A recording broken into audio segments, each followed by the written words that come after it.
India next, aren't you? Yes. So we're looking at that sort of stuff. What are you doing in India?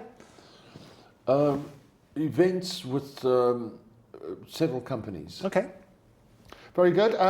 Reveals prostate cancer. Now, that was the big story. Yeah.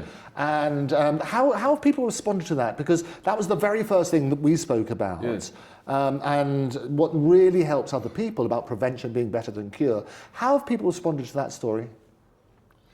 Well, yes, I see they, ask me, I've noticed that the people presume I'm terminally ill, So I suppose everyone is in some way terminally ill. Well, that's the most, death and taxes is the most. But my case, this thing which I never, expected that they would suddenly tell me this, and I've always wondered how other people take it, but anyway, it was told to me, and then they said, you have to have this organ removed. And so I said, oh, okay. And so I gave up, in fact, a trip to the UK that time. Yes. And because they said it's more important to remove this than to do anything else. And then after a period of time, you go for tests again. And then they said to me, there's less than zero sign of a problem. Brilliant. Well, less than but zero, yes. I'm mature enough to know at least Yes. that it's until the next time they have a look. Yes. So you just go with the flow, And has that changed your attitude to life? Well, I would say, yes. I would say not totally. I mean, I've had friends in the time that, since this was diagnosed, that have actually been killed. Right. And and one who's died, who was perfectly well last year this time, as far as I thought. You take it as it comes, How do you deal with grief yourself? Well, I've had terrible grief situations. I mean, I've had to, when you lose a child, for example. Now, I had a stepson who I raised from the age of 3 months. Right. And it's difficult for me to talk about this, so I'll try to be brief. He was killed at 16 in a car accident, which had nothing to do with him. He just happened to be in a car. And he was the only one killed. And in a crash. And that was 20 years ago. It's the same today for me as it was 20 years ago. The same.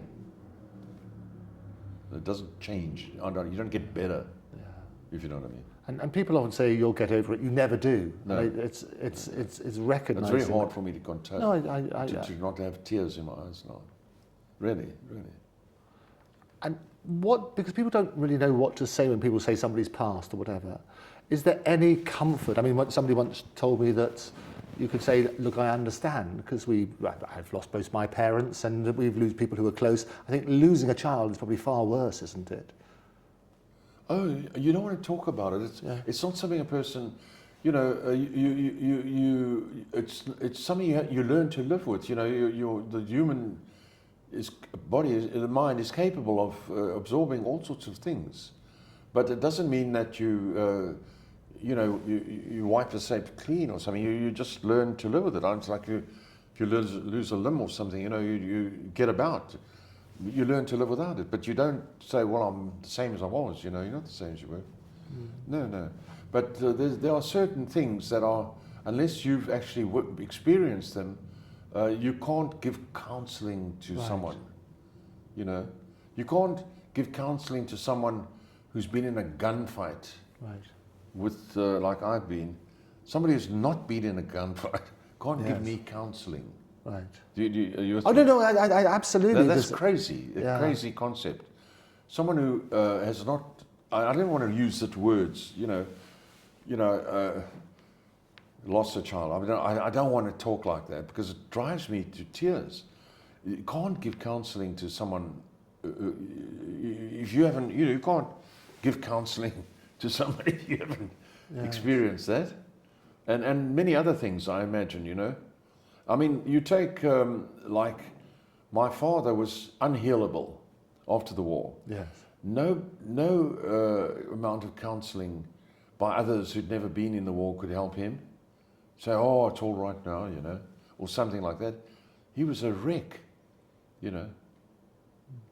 And a lot of the time it's because I think in his case, and people like him, he feels guilty that he survived and they didn't survive. Right. They carry guilt.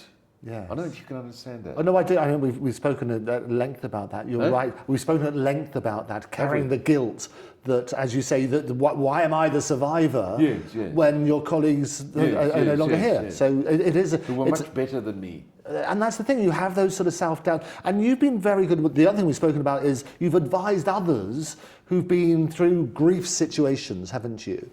Yes. Yes, I have, of course. But I mean, unless you've been through something, you can't counsel people. I mean, you know, it's not that it's wrong to try and counsel people. I mean, obviously, but people learn, you learn to cope, you know, with the circumstances that you're presented with in life. But it's okay not to be okay, which is the point. It's not moving on. Well, I think pretending that you're okay if you're not okay is very stupid, you know. I mean, you know, if you're depressed, and you should admit, I'm depressed, you know, don't try to be not depressed if you are depressed. Yes. So talk to somebody about it. I mean, talking does sometimes... Yes, of course. Work on that sort of basis. Of course. But you're going to get checked out about your nose, and that, I'm very worried about the stress that the Oxford Union caused. That was a shocking thing there. So we talked about that sort of side. Finally, here we go. Elon Musk back to backing Nigel Farage. This is one of the headlines. Well, we've spoken about that. I don't know about him. I just said that I noticed Farage is less accommodating and that he has agreed that an investigation of the gang rape gangs is necessary and so forth. At one point he was simply going along with Starmer, and that was not acceptable. Yes. What's your views on Starmer? Current views? I don't know. You know, unimpressed. Yeah, you said he'd be gone by February. Terribly unimpressed. Yes. You know, the pictures of him and Macron and this new jerk in Germany sniffing cocaine on a train. Oh, well, yes. What did you think of that? Horrible. Well, you asked me what Elon would think of that. What would Elon think of that? Fired. You are fired. Instant dismissal. Right. Yeah. I think. Go and do it. Go and do it. But not in the position you're in. Yes. Go and do it somewhere in your new position, which is outside. Obviously, Macron denied that it was that sort of thing. The thing they can't deny, though, is his wife. Did you see those extraordinary video? What did you make of that? Well, you know, it tells you that there's more to things going on in the background, you know, and I don't know. I mean, it's also human being behaviour, so it's not like you should have a cadenza about it. But no, I'm just totally unimpressed with. A lot of the time it's because people have too much of an interesting life of their own, capable people, men and women, to be bothered to go and stand and be elected to be in Parliament or something like that. Their own lives are so exciting and so full of everything that they're quite happy to let other people do that, that sort of thing. And the result is the wrong people wind up being in government. Yes. You see?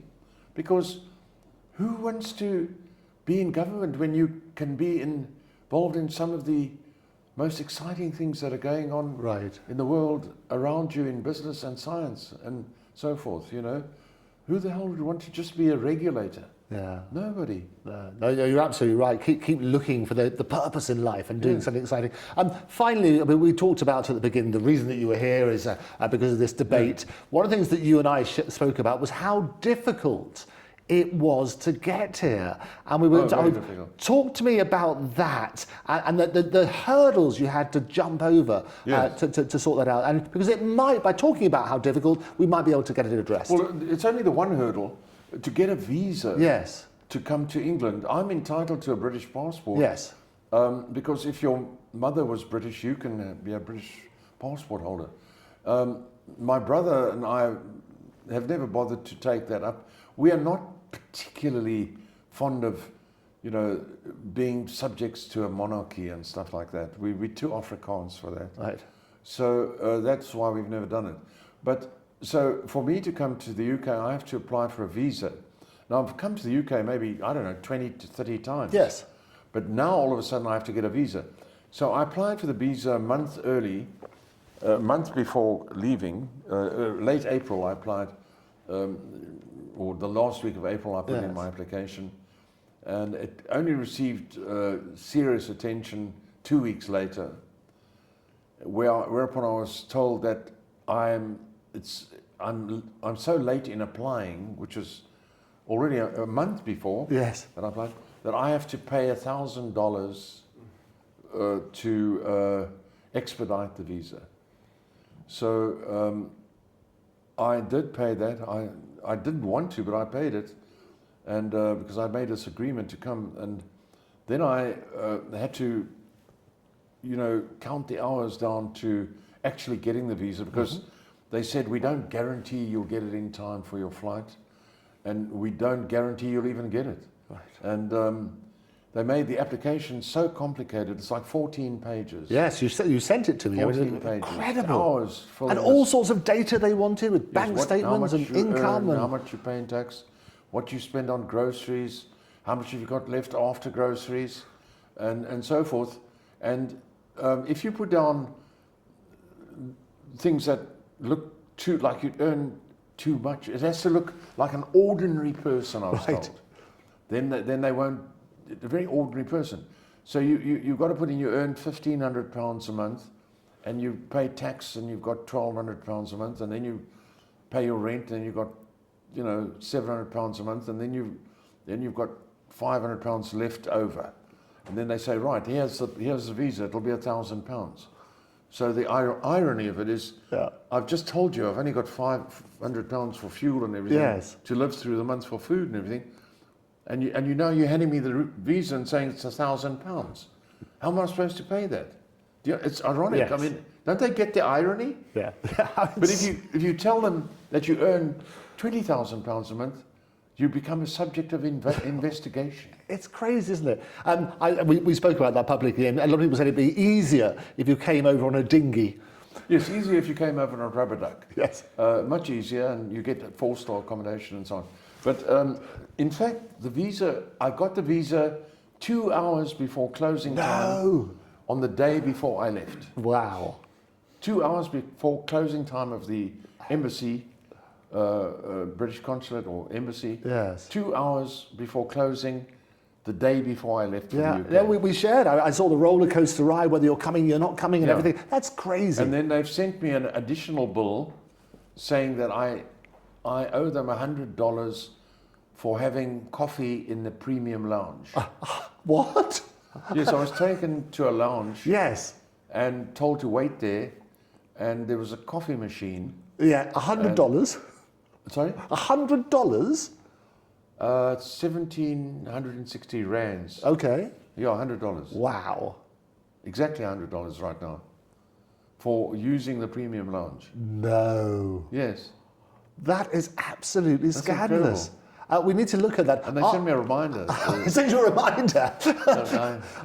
I think there's 2 points I would have made to that. It's got a premium lounge. No. Yes, because they told me to wait Yes. and took me to this premium Wait, lounge. help yourself to coffee. They actually said to me, if you feel like having a coffee. Please have a coffee, So I had Mr. one. Musk. So now I've got a bill for using the premium lounge. No. $100. Absolutely. They should Mind look you, at since that. I've been in London, Yes. I've realised how little that is. Well, yeah, it's Cup of crazy. coffee in the Connaught, I think a cup of coffee, 2 cups of coffee, Yeah. and I don't know what else. I don't know, very little else. £100. Right. Crazy. Isn't it? Well, I promised you were going to get a pint in a thing for that sort of stuff, which is really, really good.